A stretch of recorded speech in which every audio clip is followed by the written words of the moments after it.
Hello and welcome to Newswire. I'm Ayza Omar. Today we will be starting our conversation about the Israeli elections that concluded last night, and the final vote count has continued through Wednesday. But at the time of this recording, Prime Minister Benjamin Netanyahu seems to be leading. Either way, one thing is clear. The right-wing bloc has a clear advantage over the left, and it seems to be likelier to form a coalition. Now, according to pollsters, the turnout has been historically low in the Arab community. Netanyahu's Likud party provided activists with 1,200 hidden cameras to monitor the Arab polling stations, a move that basically prompted Israel's Central Election Committee to file a police complaint. Also, these elections have taken place in a backdrop of escalating tensions with Gaza protesters who have just commemorated their one-year anniversary of the Great March of Return. Since the beginning of March last year, 270 Palestinians have been killed by Israeli gunfire across the buffer zone that separates the tiny besieged strip of 2 million Palestinians from Israel. Prime Minister Netanyahu has also been facing 3 cases of corruption, bribery and breach of trust against him, which he calls basically a witch hunt. While the Israeli legal system has proved in the past that no one is above the law, having convicted former Prime Minister Ehud Barak and for bribery, he served jail time also, and former President Moshe Katsav was convicted of rape. The law does not require an indicted prime minister to step down. What usually has been happening is that the person steps down as part of a plea bargain or a plea deal. Now, the scene is still developing. We will be discussing with our guests how they see both contenders for the premiership and what impact will they have on their policies, with their policies in the Middle East. First, I have to introduce our guest. We have with us from London, Mr. Daud Abdullah. He's a political analyst. And also we have with us Mr. Muslim Imran, a Palestinian activist, political analyst, joining us from Kuala Lumpur. Welcome to the show, both of you. First of all, let me ask you, Mr. Daud, how are you seeing the turnout of the results as 97% of the votes have been counted? It seems like Prime Minister Netanyahu is in the lead. Yes, indeed, 97%, and they all indicate that he has won, albeit narrowly. This is it's not a precedent. It is rooted in the history of Israeli politics that all governments are usually of a coalition nature. And so he will, in coming days, he has already started, in fact, the process of negotiating with other parties to form a coalition government. Mm-hmm. Right. And the debate right now that's going on is while Benny Gantz, his main opposition, and he himself are at a tie at the moment, but how Netanyahu is seen to be leading is essentially how he can form the coalition. He has a majority of the votes he will be getting in the end is from this right-wing, religious and nationalist far-right allies. Indeed, he is really dependent on the settler movement, those groups that have formed a union of right-wing parties at the instigation of Netanyahu himself, as well as other traditionalist right-wing religious parties like the Shas and Israel Netanyahu, led by Avigdor Lieberman, the former defense minister. So all of these have coalesced to lend their support to him. On the other hand, his rival is depending on the center-left parties to give him the support to form a government. But they have not done very well. Meretz, for example, and the Labour Party have barely scraped through. And so the balance of power has shifted decisively to the right, particularly with those parties, of a religious and extreme nature. Right. And Mr. Muslim, what is your take on how this is evolving there in Israel as the elections have closed and the vote count has begun? What are you expecting? Any kind of shift, any chances of a shift of what is right now being declared as a short victory for Netanyahu? Okay, either the Israeli voters were choosing between an obvious flagrant apartheid versus apartheid in disguise. Netanyahu has made it very clear that he is going to push for a more offensive apartheid policy if elected, and he spoke about declaring the West Bank or annexing the West Bank officially just a day or two before elections. The opposition were more, I would say, shy in projecting their apartheid policies, but they weren't better. Gantz is a war criminal who killed thousands of Palestinians in Gaza in 2014. It is very unfortunate that the Israeli society is now becoming more morally bankrupt than ever, and they're making a move to choose flagrant apartheid. Netanyahu is going to push for more apartheid. He's going to murder more Palestinians than before, and he uses the American cover to commit more war crimes. Aggression on Gaza will continue under Netanyahu. Annexation of the West Bank is a matter of time. The Golan is a foregone story. We are talking about a war criminal who has... it's one war criminal pitted against the other. Exactly. That's a really good point, Mr. Muslim. And I want to put this across to you, Mr. Daud. Was it prior to the election, irrespective of who one voted for, whether it was Benny Gantz or it was Netanyahu, the policies at the end of the day were going to be the same? Yes, this is clear. As our guest and colleague from Kuala Lumpur stated, ideologically, these people are very much similar. And in fact, it is not beyond, the reality that Netanyahu and Gantz may form a coalition government. This is still on the cards. It's not a done deal that he would go and form an alliance with, the religious right, etc. He may ultimately end up with a government with Benny Gantz, and that only underscores how very close they are ideologically. Right. And as a result of this, do you think was what beat the morale of the Arab community? It makes 1/5 of the population there in Israel, but 1/5 of them, and it was one of the lowest turnout of the Arab community on voting day. Mr. Daud? I don't think it had to do so much with the elections per se, but it's just the general state of life, their condition in Israel as a whole. I mean, recently, this is a government, that passed through parliament a law called the Jewish nation-state law, which effectively said that, Jews have preference and privileges over other citizens of the state. And if you live in such a situation where you are by law determined to be a second-class citizen, this is quite demoralizing. Why go to the polls then if you are a second-class citizen? Right, and in fact, Prime Minister Netanyahu's one of his rally cries was extremely bigoted, trying to get his voters to come out on voting day by trying to scare them by saying the Arabs will beat you to it. Now, Mr. Muslim, now that we've seen a obvious lead and also understood that there is really no difference, whoever came into power, the policies are not going to get any better for Gaza. What options are there in terms of the Middle Eastern sort of strategy that Israel holds, whether it's against Iran, whether it is their participation in Syria, and especially for the Palestinians? How do you think things are going to shift or get worse? I think this election results should serve as a wake-up call to the Arab and Muslim nations. Many in the Arab world in particular have been buying illusion over the years, thinking that a new Israeli leadership will offer them a better peace proposal. Now, this election result is telling the whole region that Israel is a military complex which is choosing apartheid and war over peace.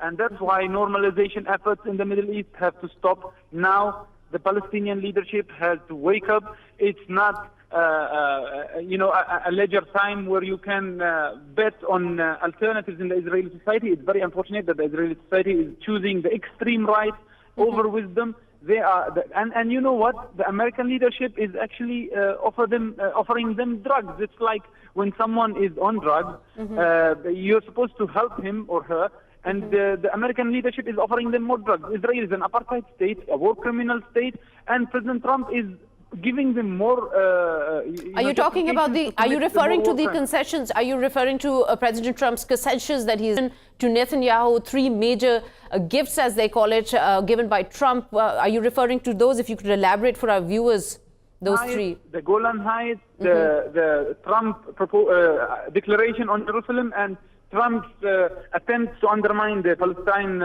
refugees' right of return. All these, in addition to many other... also millions of dollars in aid that he has slashed for Palestinians. gives to Netanyahu. And in order to stop Netanyahu's arrogance, the Arab and Muslim nations, the Middle East has to wake up. They have to come together. They have to stop bickering amongst themselves, and they have to put an end to Israeli arrogance. We can't give Netanyahu the opportunity, the historic opportunity to annex the Golan, the West Bank, and the rest of the Arab lands. This cannot continue. It is very unfortunate that some in the Arab world think that by talking peace to Israel, they get the heart of the Americans. In fact, they are undermining their position in their own nations and in the Middle East and in the world in general. What the Palestinians have to do is to come together, work together on bringing down occupation, and the Arabs have to follow suit. They have to come together, work together, and bickering amongst themselves, and bring down Israeli occupation through all means possible. Talking peace to Netanyahu while he's declaring war on them is a mere stupidity. We should stop this kind of logic. We should consolidate our capabilities and end Israeli occupation. Israel is becoming a flagrant apartheid. We have to tell a spade, it is a spade. Israel is an apartheid. We have to bring down apartheid. Boycott, divest, sanctions, etc. are the way out. And Mr. Daud, President Trump had also announced that after the elections, he will reveal the greatest deal of recent times, the peace deal to end the conflict, essentially. How do you see that? Do you have any, what is your view on how that might turn out? Well, first of all, we don't have any detailed information about what contains in this so-called deal of the century. But all the reports suggest that it requires extreme concessions on behalf of the Palestinians, the right of return, for example, acceptance of the annexation of Jerusalem, and of course, parts of the West Bank. So, this is something that is very hard for any Palestinian leader to accept. And so far, Mahmoud Abbas and his Palestinian Authority in Ramallah has resisted it. They have given a clear indication that they will not sit at the negotiating table as long as Jerusalem is off, the negotiations. As we know, when they signed the Oslo Accord, of which he was the architect, they deferred issues like the refugees and Jerusalem for what they call the final status issue. Now, having removed it from the agenda, as it were, it seems that there is nothing to negotiate about. Yep. It's a diktat being enforced or imposed upon them by the Americans. But it is a pipe dream on the part of the Americans to think that this will bring peace. This is only going to complicate matters. As already we've seen, on the issue of Jerusalem, it was rejected overwhelmingly by the international community. At least 128 countries voted against it in the General Assembly. So you may have a few countries, in the Pacific who will vote and support such measures, but overwhelmingly it will be rejected. And to declare or to pretend that this would bring peace to the Middle East is merely a pipe dream. No, but it's don't you also question what effect these resolutions, whether in the General Assembly or their accords signed between these parties, the Oslo Accords I'm referring to, which Israel has completely and thoroughly violated and taken advantage of. What hope is there of these international forums where unless the US puts any pressure on Israel, there seems to be absolutely no effect on how they go about doing their business? Mr. Muslim, this was for you. If you hold that thought, Mr. Daud, I'll come back to you. Mr. Muslim, what do you about that? Okay, I think these international resolutions are important because they are isolating Israel in the long run. Yes, Israel has and enjoys an American protection now, but things are shifting. Balance of power is shifting. We're moving towards a multipolar international power system. Yes, it might take some more time, but Palestinians are making sure that they are protecting their presence in Palestine until such changes happen.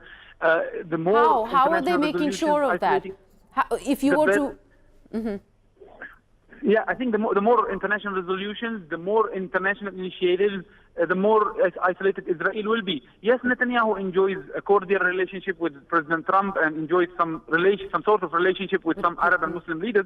But believe me, he has lost any appeal to the general public internationally, in Europe, in the US itself. So you're referring to a global shift of opinion Israel. towards Netanyahu's policies. There's also a voice within Israel's borders. Critics say that if Netanyahu is re-elected, he will do actually more damage to Israel's democracy. And citing an example is what he has already done is turned his supporters against what was once respected state institutions like the judiciary. 10 years ago, nobody has had the courage to label Israel as an apartheid publicly. Now Israeli liberals and activists, Jewish activists internationally, as well as the rest of the international community, are labeling Israel as an apartheid. So what Netanyahu is doing is a huge damage to the Israeli system, and Israel is not a democracy. I don't subscribe to that myth, but he is doing more damage to the Israeli political system, and he is losing more friends internationally. He can rely on Trump, but Trump will be there for another 2 years, maybe another 6 years. After that, is he going to rely on the United States protection when he loses his European allies, when he loses the international sympathy with his state? Israel is losing internationally. It started, this international solidarity with the Palestinians and boycott campaigns. They started with individuals and started with civil society groups. They are now becoming an official policy of some states. Ireland voted a few weeks ago to boycott Israeli illegal products of illegal settlements. Malaysia has made a move. Kuwait is making a move. This is, it's on the rise. These sorts of international stands and statements are increasing. They will encourage each other, and one day Israel will find itself completely isolated, just like apartheid South Africa. It took decades for the apartheid in South Africa to collapse. It might take Israel a few more years, but it will happen. And that requires the Palestinians to stay strong, stand strong on the ground, and trust me, they are doing so. It's just that they have to put more sacrifices in the years to come. It's very unfortunate that the international situation is allowing for Israel to commit more war crimes. Right. But this is the story of every national liberation struggle. It had to pay heavy price for its to achieve its goals. Right. And we are willing as Palestinians to pay whatever it takes to get our freedom and liberation. Mr. Daud, what do you think? Do you agree with Ms. Muslim? A global shift taking place in these resolutions by the General Assembly, by the UN, are actually taking an effect against Israel's global image? Absolutely, I could not agree any more. I mean, we are seeing it here in Europe, in the United Kingdom. There is almost 50% shift in public opinion supporting the rights of the Palestinian people. We look in Africa, for example. Israel is about to close its embassy in South Africa because in South Africa, and this is symbolically important, that the Republic of South Africa, who they brought down the system of apartheid. They are now, in the forefront on the African continent against, what is happening in Palestine. And as a result, last year when Netanyahu tried to form or convene rather what was called the African-Israeli Summit in Lomé in Togo, it was boycotted by most African countries, and the whole thing collapsed. And that is an indication that despite the fact that he may give some aid and military assistance and intelligence assistance to some countries in Africa, politically, he's not making inroads on the continent. And we hope that in Asia also, that this will be manifested to the same degree. No, but doesn't it concern you? While this global is hard to deny, the evidence is there, but at the same time, a scholar and academic recently came out with a book, Norman Finkelstein, Gaza, an Inquest of Martyrdom, and it was a damning report on how strong the Israeli lobby is, not only just in countries like the US with the politicians, but also with the humanitarian aid organizations that are supposed to be objective, and which affects the reporting on the ground of what a huge humanitarian crisis Palestine is. Doesn't that concern you? And also, we saw in the recent past how the Goldstone report was completely taken back. I mean, is this something too soon to be optimistic about given the current circumstances, Mr. Muslim? The international development says that there is an information revolution. People now know more than any time before. Everything that happens around them all over the world. And this is going to be a big blow for Israel. Israel is losing the moral battle. They are becoming a bankrupt nation. When the international community sees the Israeli war crimes in Gaza and the international community sees what Israel is doing in the West Bank, it will be very difficult for all these Israeli lobbies to portray a good image of Israel. They can pump in a lot of money, but money alone won't change things. You know, when they are losing the image, the battle over the image, that will make it very difficult for not only politicians and activists to defend Israel, but also businesses. And businesses are always concerned about making profit. They are not going to bet on the, pariah state. Israel is becoming a pariah state. They're not going to go invest. They're not going to go do business with a state that is boycotted and isolated internationally and not welcome internationally. That's why I think what is happening in the world today, the trends that are happening in information technology are actually and helping the Palestinian struggle. They're not working for Israel. Israel can spend as much as it wants on research and development in order to be ahead in technology. But you can have all the weapons you have, but you can't buy a good image. When you do a mistake, you blow all your efforts. And we have seen in the Middle East other examples of really wealthy, rich nations making stupid mistakes that have costed them heavily in the PR battle. So Israel can spend as much as it wants, but trust me, the developments internationally are serving and helping the Palestinian struggle. Thank you so much, Mr. Daud Abdullah and Mr. Muslim Imran. The story of Palestine continues to evolve as the election results come in. One can only hope that, as our guests have highlighted, the image of Israel continues to deteriorate morally, that soon there will be a solution for the conflict. With that, I'd like to take a quick short break. I'll be right back.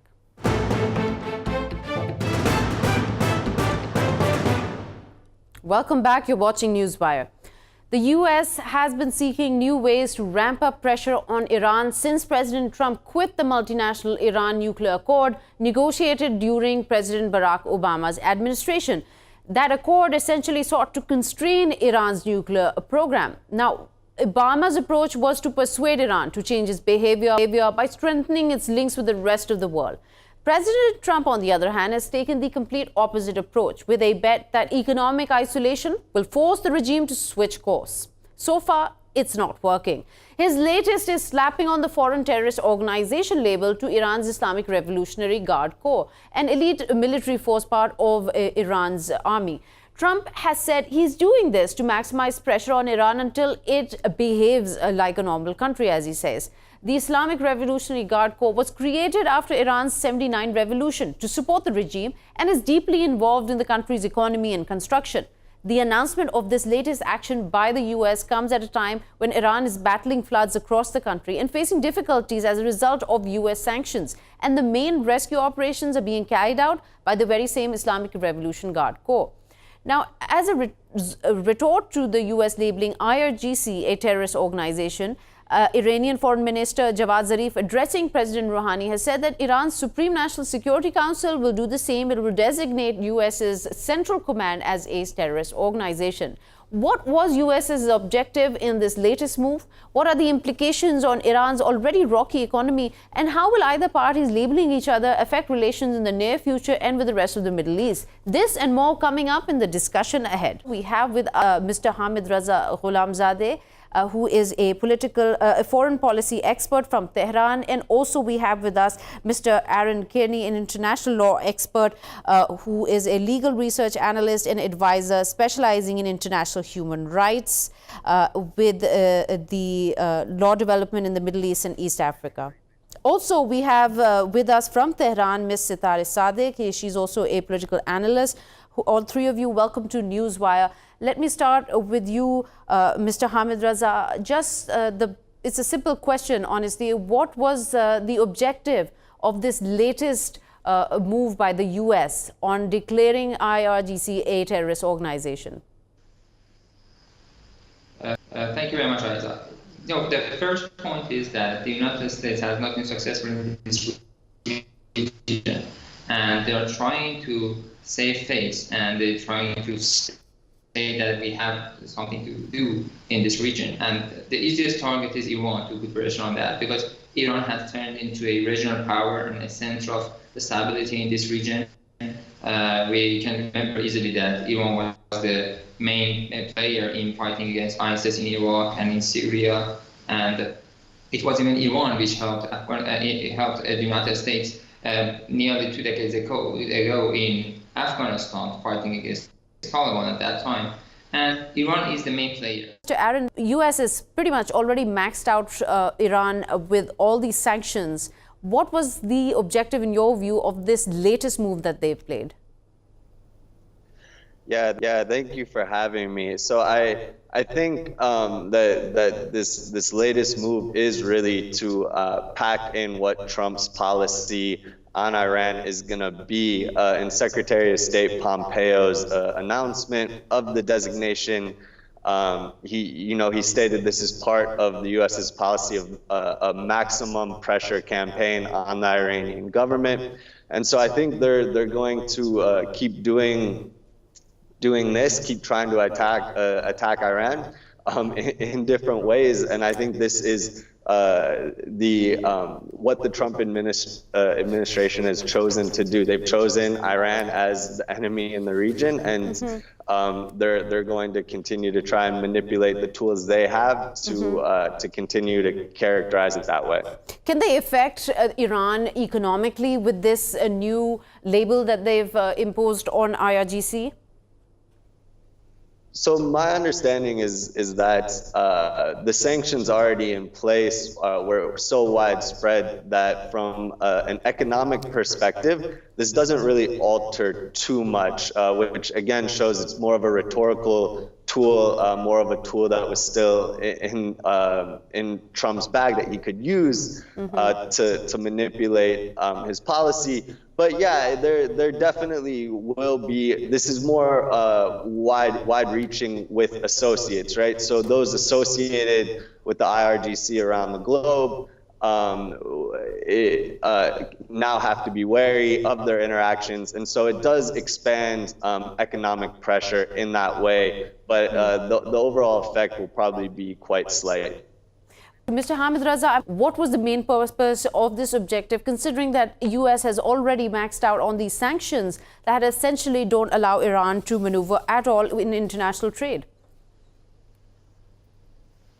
Iran has been under sanctions for almost 4 decades, and none of these sanctions have been completely successful. It has forced problems and difficulties on the Iranian government and people, of course. But none of them have been successful in stopping Iran from its policies and from its programs and plans. So the recent most crippling sanctions, as they call it, has been unsuccessful as well. Let's just remember that when it was in November, when it was implemented, nothing changed actually in Iran, and we haven't seen any change in people's lives in Iran because of those sanctions. So when the sanctions were not successful, the United States needs more things to put pressure on Iran, or at least to pretend that it is putting pressure on Iran on one hand. And on the other hand, we have hawkish warmongers in the United States and of course in the region, which are puppets of the Israeli regime, who are trying to put Iran and the United States at a war against each other. So they're trying to encourage President Trump, who we know how he decides and how he acts, to be encouraged to fight against Iran and start another war in this volatile region and fight against Iran. So part of it is the game those people are playing and trying to use President Trump, and some of that is the efforts by President Trump and his administration to save face and say that we are doing something to put pressure on Iran and we are controlling Iran, we are changing the behavior and such things that he always says. Right, and we're now also joined by Ms. Setareh Sadeqi, an analyst joining us from Tehran. Ms. Setareh, what is your take on this and the very timing of it? Why was the IRGC now declared by the U.S. as a terrorist organization? Why not back in 2003 when it was claimed by the U.S. that 600 U.S. soldiers were killed in Iraq by them? Well, first of all, the U.S. could never prove that, and we know all the claims that comes from the U.S. against the Iranian government. Second, this comes from Trump, who is already quite well known by the world from his unstable and unbalanced policy makings, and it comes after shortly after Iran could defeat ISIS together with the Iraqi and Syrian government in the region. So I think this was more like a reaction towards after U.S.'s miserable defeat in the region, and after U.S. was losing a great part of its popularity among even opposition groups in Iran, in the Middle East. I mean, so I think this is just another move by the U.S. to try to cover up their failure in the Middle East and with the regional actors. And it is also another desperate effort to assure regional allies that U.S. would stand by them while they have been proven otherwise in other events that have occurred in Middle East. And so I believe this is more like a propaganda effort because it does not really affect Iran. The U.S. has previously put certain Iranian individuals within IRGC or other organizations on its list of like terrorist entities, right, or entities that other countries were not allowed to establish ties with. These are all efforts by the United States to maximize pressure, to isolate Iran. But do you feel that it is succeeding in any way? Because the timing always seems to be, especially with President Trump, when he imposed sanctions last year in May, it was just days before that critical midterm elections he was facing. And now he comes out with this right before the Israeli elections. Exactly. Yes, exactly. I mean, this is, Israel relies on the U.S. and they miserably also failed when ISIS was defeated by Iran and Syria and Iraq in the region. So they need something like they need to bolden an enemy within the region so that Netanyahu can win again because his policies, together with Trump's policies in the region, especially with regards to terrorist affiliations in Syria, have miserably failed, like I said. And right, this is like seems to be an effort to give Netanyahu a chance to win again inside Israel. So, Mr. Aaron, this is a really good point she raises. Here's essentially about where was IRGC's terrorist label when they were fighting ISIS together in Iraq? Yeah, again, I believe that it's definitely the administration is running out of tools to use in its fight against Iran, its diplomatic fight, let's say, against Iran. I agree that there's certainly those within Trump's foreign policy upper echelon that openly advocate for regime change in Iran. So it's clear at the highest levels of his administration. So the administration hasn't shied away from this idea that they are going to resist Iran and they're going to contest Iran in every way they can. That being said, I believe this is just a rhetorical tool. It's a rhetorical tool. So essentially, Mr. Hamidreza, what I was asking is, how do you feel the Trump administration sees Iran's current situation? Are they eager to get involved in a regime change, or they don't want to do anything about it and are hoping these kind of sanctions and these kind of moves will actually cause disintegration on its own, make Iran implode?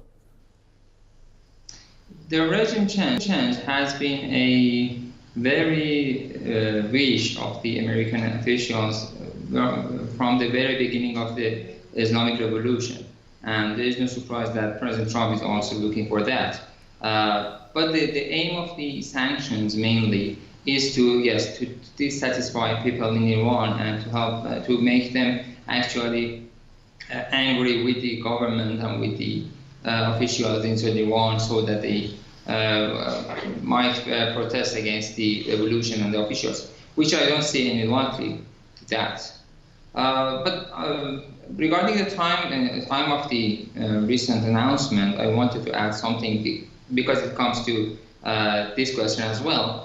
In recent couple of years, the dating and the timing of the anti-Iran measures that the United States has taken matches the Iranian calendar, surprisingly.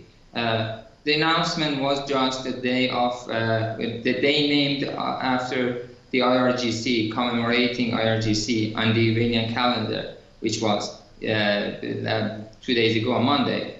The announcement of the sanctions last year was actually on the very same day, the anniversary of the occupation of the American embassy in Tehran. And there has been other things as well. It shows that there are Iranian dissidents giving advice to Trump's administration, I believe, in that regard. They are trying to match these anti-Iran measures with the events inside Iran to give a better message to Iranians, to put actually more impact on Iranian people. This, as I said, also is that. Another point is that the rumors about this recent announcement came out just ahead of Iraqi Prime Minister's visit to Tehran. And it seems that, and we know that actually, now we are going to have reconstructions in Iraq and in Syria after Daesh and after ISIS. So the main player in Iran wanting to work there would be the IRGC and its construction branches. So that's a really good point. The very business of war in itself provides a major opportunity for countries in the region. Mr. Setareh, let me bring you in here on your comment on how big a role this is playing, especially how Iran is already in signing memorandums of understanding with Syria, is already getting involved in showing keen interest in the Belt and Road Initiative with China, and now we're seeing strengthening ties with Iraq. How much of this is playing as a threat to the U.S. and this being possibly a backlash? Like I said, I think this plays a major role in U.S.'s recent decision in enlisting IRGC as a terrorist organization and imposing more sanctions and punishing those countries and entities who establish any ties, including economic, with Iran. So, other colleagues have mentioned already, Iran has been, and you also correctly pointed out, Iran has been reestablishing ties. I mean, the ties have been there, but they are strengthening after the region is kind of calming down after this ISIS crisis. And you can hear anti-U.S. policies, remarks from almost all governments in the region, and even groups that formerly allied with the United States are now withdrawing their support, and they are very angry at U.S. for its policies in the region. So I think that's like, as you said, it's an effort to, or in the line of backlash to Iran's increasing influence and popularity in the region. Right. And Mr. Aaron, what Mr. Setareh just mentioned here, allies, the former allies of the U.S., still allies maybe now, but showing resentment towards the U.S. and its policies, could that be reflected how U.S. operates? While these sanctions were imposed on Iran, 8 countries got a waiver on oil exports from Iran, including China and India. Yeah, I certainly think the U.S. sees the way it has played roles in the Middle East and chosen sides in the Middle East, starting to fall apart a little bit, and I think that's been caused by a lot of different things occurring in the region. So I definitely see a correlation with the overall policy of continuing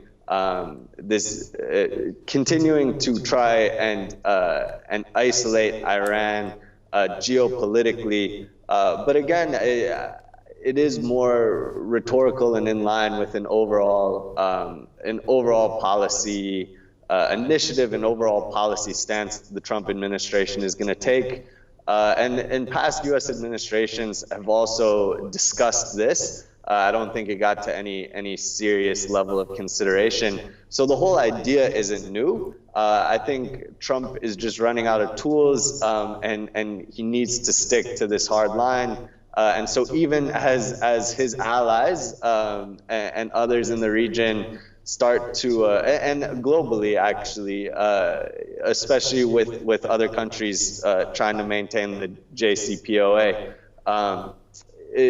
I think he's trying to use the tools he still has and the U.S. still has unilaterally to stick to this policy stance. Right. And Mr. Hamidreza, just sort of taking the conversation further from what Mr. Aaron has commented on, also these waivers that were given to 8 countries, including China, India, and there were a few others, it shows that double standard, the hypocrisy that U.S. continuously is on exhibit with. And do you agree with him that the Trump administration is losing this PR battle against Iran, and there is some kind of shift taking place in the Middle East in favor of Iran?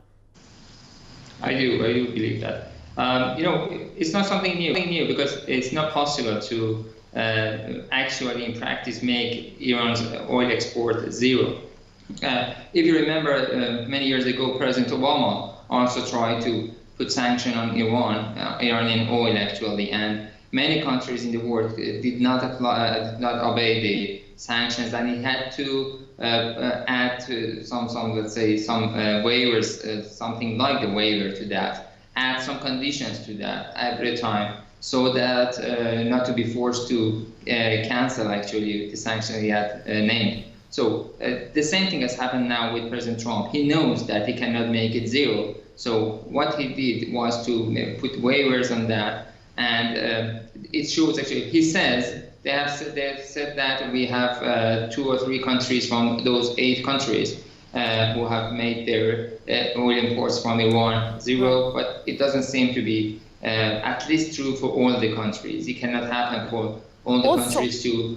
Right. Also, Mr. Hamidreza, just in light of what you've just said, the EU, the European Union, continuously says that it's committed to creating an economic channel to somehow find a way to keep trading with Iran.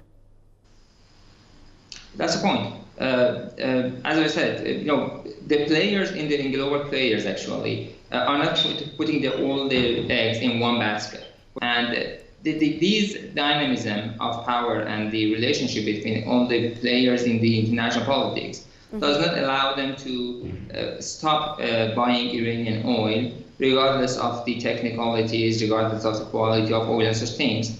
Just in terms of politics and international relations, it's not possible actually to make that zero. So, as Aaron just said, President Trump is running out of tools that he had to put pressure on Iran. So, and he is not let's say, a rational player in international politics, and he's just taking measures and actions which doesn't seem to be helpful. Okay, so very quickly, last comment from you, Mr. Hamidreza, and then we've got to wrap up the show. We're running out of time. The foreign minister of Iran has come out and said that we will also do the same. It's a tit-for-tat move. What does this, in overall sort of in the global perspective, what difference does it make? Is there any forum they can take it to, like the International Criminal Court? I mean, what's the next move here? That could be, but the main step was calling CENTCOM a terrorist organization. And so if there is any conflict between the two sides, between Iranian side and the American side in this region, we all know who has the upper hand in this region. Just look at Iraq, Syria, Afghanistan, Yemen, and Lebanon, everywhere. You can see who has more influence and more power on the ground. That's a really good point. Okay, well, we've run out of time. Thank you so much, Mr. Hamidreza, Mr. Aaron, for joining us here and sharing your valuable insight. With that, we've come to the end of the show. That's all from me, but keep watching Indus News for more updates and programs coming your way. Goodbye.